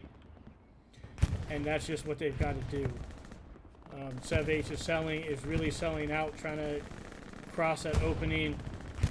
You know, they do have some squad leaders coming in from the west or the east side over here. We'll see how that works for them. As we did just have some type of ricochet off of armor, as we can see here. SEVH using that armor in the middle. I mean, great job by that armor to get in the middle of the fight. We got 15 minutes left as we see the recon up here. So messed around as we see Tranic, squad leader for BR1, trying to find his way. But right now, Tranic was able to contest Rue, and the only one preventing the cap is the commander coming across that open field. BR1 is now capping Rue because the recon, as we can see, the recon right there is putting that cap pressure on Rue. We will see what happens to any type of movement if any infantry starts falling back. The BR1, Tranic, and who is this spotter? I believe this is Zing. Yep. Tranic and Zing moving their way in, putting cap pressure, and actually capping the last point, or the next point, Ruta Horas, on their own, as the commander is trying to work his way into the hard cap to prevent it. However, it is almost halfway capped, as BR1's defensive squads are very well spread out around that open courtyard, doing a great job. And there, that commander got into the hard point, so he is starting to cap it back. However, there is a great advantage there for BR1 if they are able to capitalize, as they are forcing, and there's a major spawn. This is what BR1 needed. There's a major defensive spawn by SEVH back in the hard cap. That was forced by Tranic and the recon squad. The fact that they were able to do that has now lifted a lot of pressure off of defense, as we do have a airhead, another asset that SEVH had to use to prevent a cap by BR1, Tranic, Bilbo, and Zing. So fantastic job by those guys, as we do see some BR1 members here knowing what just happened. They are now pushing out of town, as we can see here. 2 squad leaders and AT trooper pushing their way into Ruta Horas in order to try to take advantage of this, as they have released pressure from the assault, and they are capping again. BR1 is capping Ruta Horas, as these 2 other squad leaders are pushing their way in. This is going to be Satchel and Hawkman for BR1 pushing their way in. It is contested now, and BR1 is maintaining cap pressure now. So this is doing twofold. One, they might be pushing this to a 4-1, but at the same time, this is going to force SEVH to pull resources off of the assault at Sainte-Mère-Église. So this is a great move by BR1, as they are doing. It looks like the garrison got taken down. So right now, if BR1 is able to win the gunfight here, they might have a chance to steal this cap right out from under SEVH. As we see Satchel go down. But right now, the pressure has been relieved off of Sainte-Mère-Église, as resources are being forced back this direction from SEVH. I mean, that is 8 bodies that got pushed back to Ruta Horas by a put with, 3 BR1, 4 BR1 members doing what they need to do. And there's a cap starting again, as we have squad members now spawning in and pushing Ruta Horas, as we come back to check the assault progress of SEVH on Sainte-Mère-Église. As we can see, they're pushing from the eastern side, doing a good job keeping pressure on BR1 defense, not allowing BR1 defense to completely release to assist with that assault. However, I think with the pressure that is getting put on Rue, that might be what BR1 needed to relieve the pressure off their defense of Sainte-Mère-Église. And this will be preventing any type of cap from SEVH. So fantastic job by Tranic of just being persistent and moving his way up into Rue de Harass, forcing those spawns, forcing the defensive assets to be redeployed onto the hard cap. As we can see, Drasnik, Grills, and Satchel maintaining the pressure here on Rue de Harass.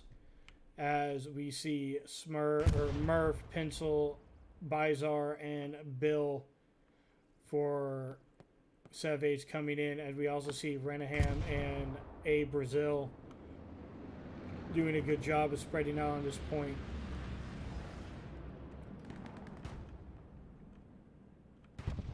Let's go take a look at the Southern Assault now and see how it is progressing, as we do see more and more BR1 members funneling to Rue to keep that pressure on.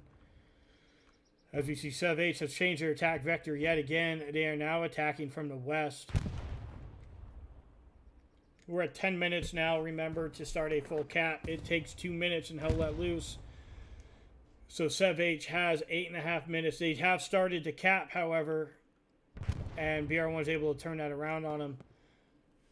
So SEVH has 8 minutes and 20 seconds to start a cap and maintain it in order to win this match. But as we look here, there's a solid BR1 defensive spread on Sainte-Mère-Église.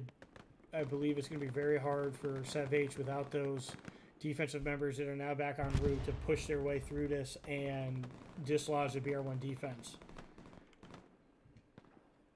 As we can see, BR1 just maintaining pressure here, forcing defense to stay on the point and not release up to assist with that assault. As we have Drasnik doing what he needs to do here in the back, keeping attention, taking down one SEVH member as Bizarre is there in the bushes waiting for him to make a move.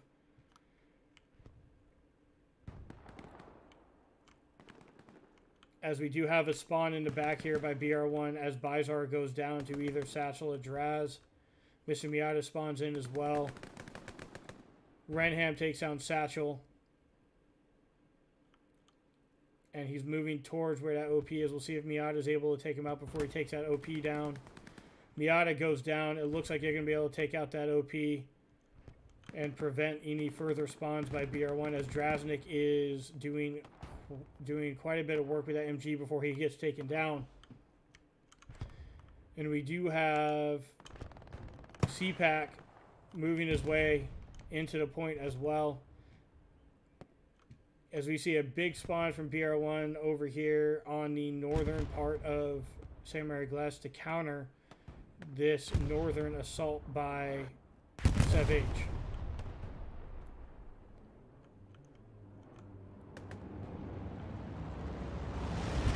As we see SEVH's assaults now, just as BR1 assaults on Sainte-Mère-Église when they lost it the first time, just being stalled because of how difficult it is to get into that hard cap. And then BR1 defensive squad spawning in behind him is definitely not helping either, as there's 8 minutes left in this match.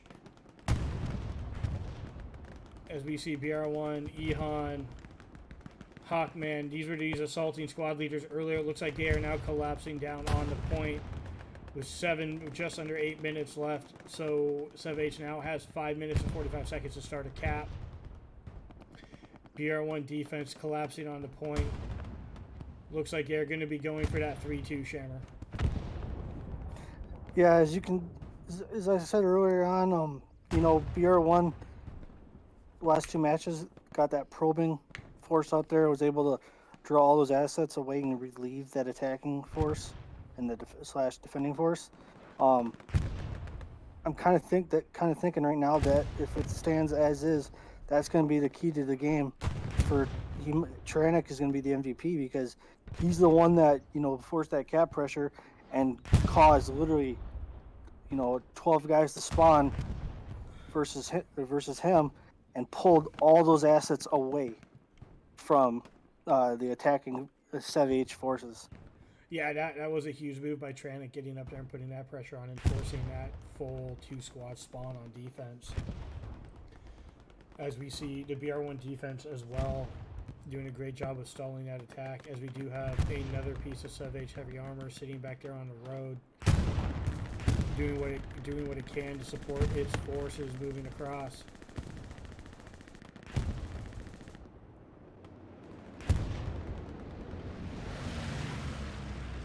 I do think BR1 has all but forgone capturing Rue, as we just see massive BR1 spawns everywhere as they are spreading out on the point, trying to sniff out these attack vectors from SEVH. SEVH has about 4 minutes left to start a cap. They're going to have to put a lot of pressure on. I think what SEVH needs to do is coordinate a massive spawn on a garrison and push in one mass formation to try to dislodge defenders. And just throw bodies at one single point, try to weaken it.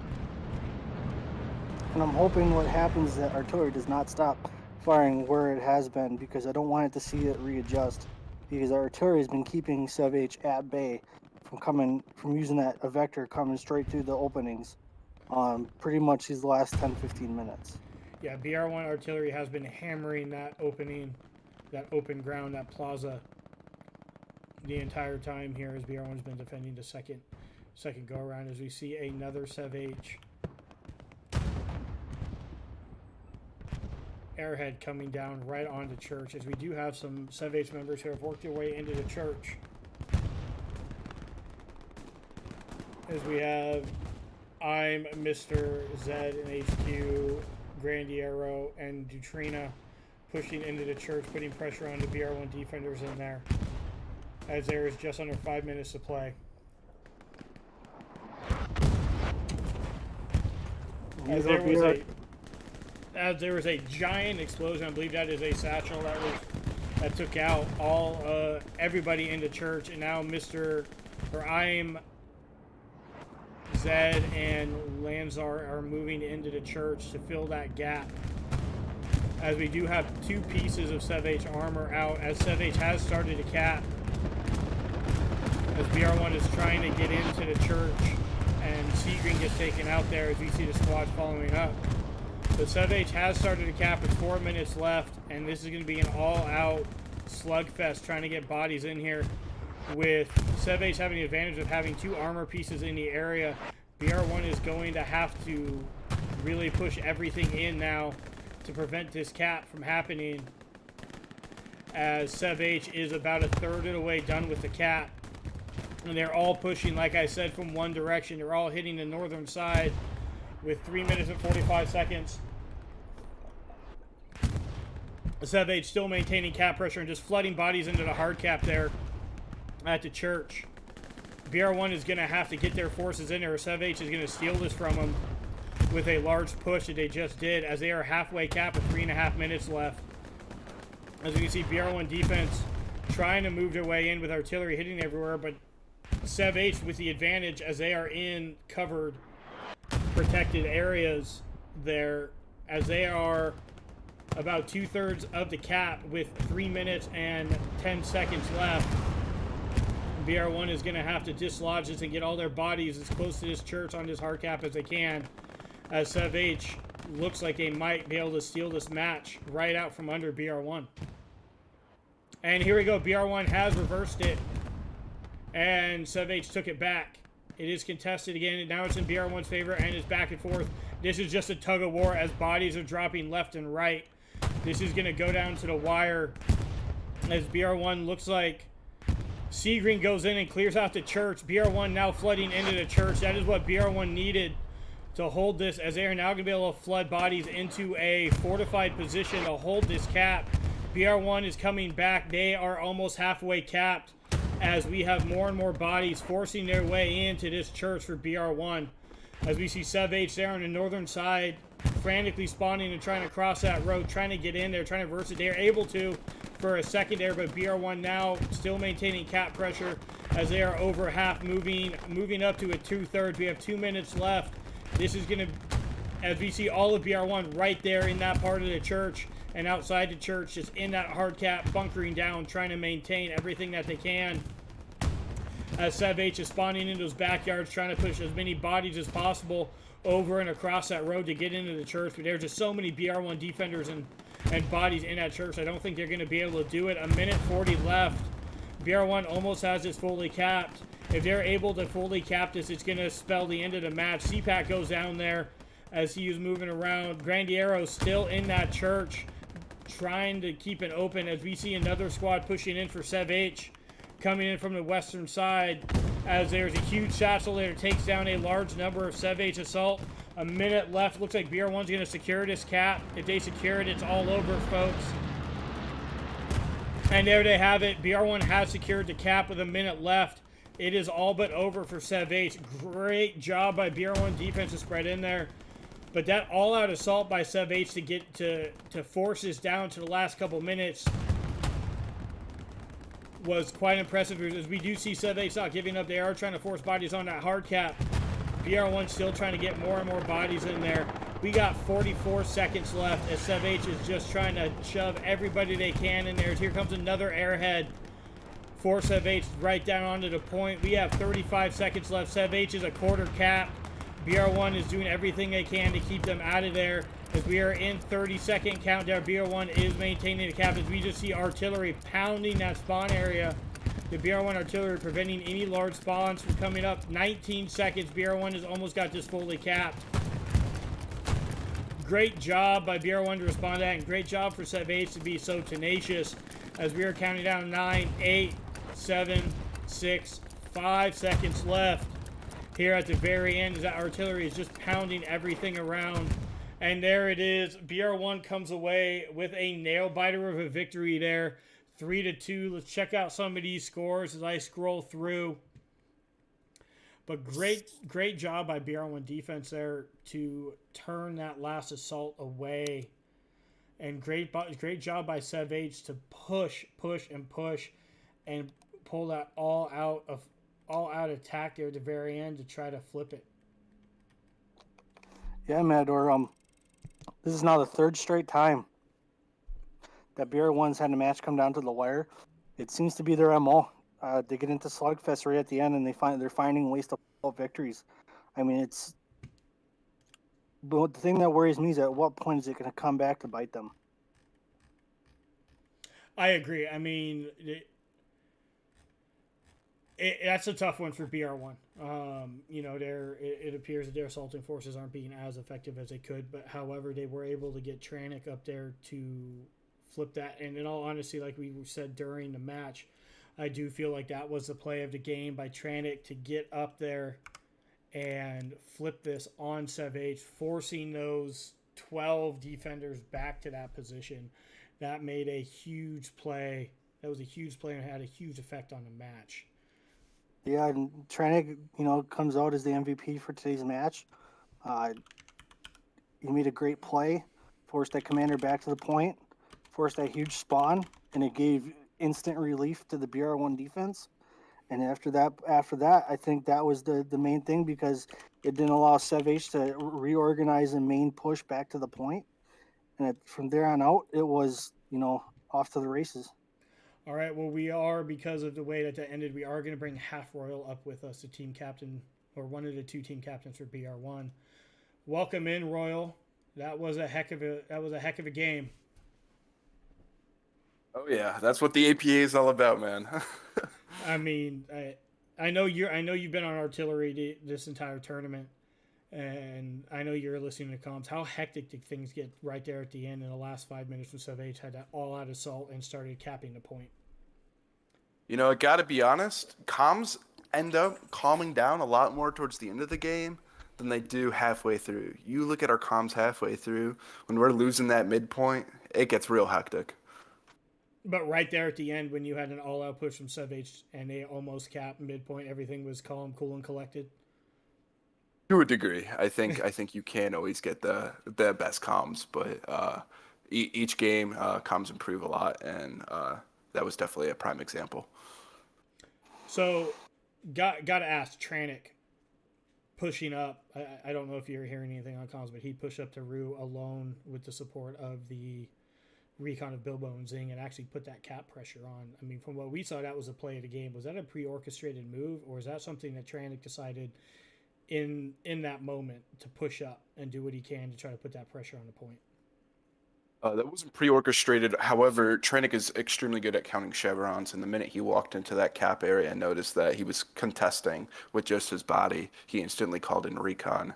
And I mean, it's those moves that really win you the game because, like you said, he was able to put pressure, take them off the mid cap. We were able to readjust and then just sit tight on mid cap. Yeah, he pulled 2 full squads back on defense by himself. I mean, that was absolutely fantastic. And him and Draznik in that group, keeping the pressure back there really made a huge difference in the game.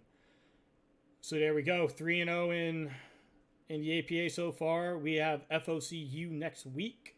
They are 3-0 as well. What are your expectations for that match? I think it's going to be a gritty match. I'm really hoping that neither team 5-0s each other. I'm really hoping it's another close game. I think we've seen a lot of close games so far, and hopefully this is going to be one of them because these are the most fun. And I think all teams really prosper. Even if you lose a 3-2, I think 3-2s are just kind of the way to go. So I'm hoping for a really gritty battle, hopefully last minute, just like we saw with 3-pair at TFK and them doing that to themselves as well. All these matches have been great so far, so I'm hoping for another great match. Yeah, I'm really looking forward to it. We don't have a time or a map yet. Stay tuned. It will be announced, everybody. Royal, I just want to congratulate you on a great match. I'll let you get back to the team for a debrief and a little celebration. Yeah, thank you. Thanks for jumping in. Yeah, of course. Huge shout out to SEVH per usual. Yeah, great team as well. Yeah, they were a fantastic team today. Their armor play was absolutely fantastic. Yeah. So, all right. Thank you, Royal. Have a good one. Likewise. Thank you. All right. Let's wrap this up, Shammer. Big game today for BR1 coming out on top. They are now 3-0. FOCU is also 3-0. The match next week is going to be for top seed coming out of this pool. Tranich MVP. I feel like BR1 met a lot of those keys to the game.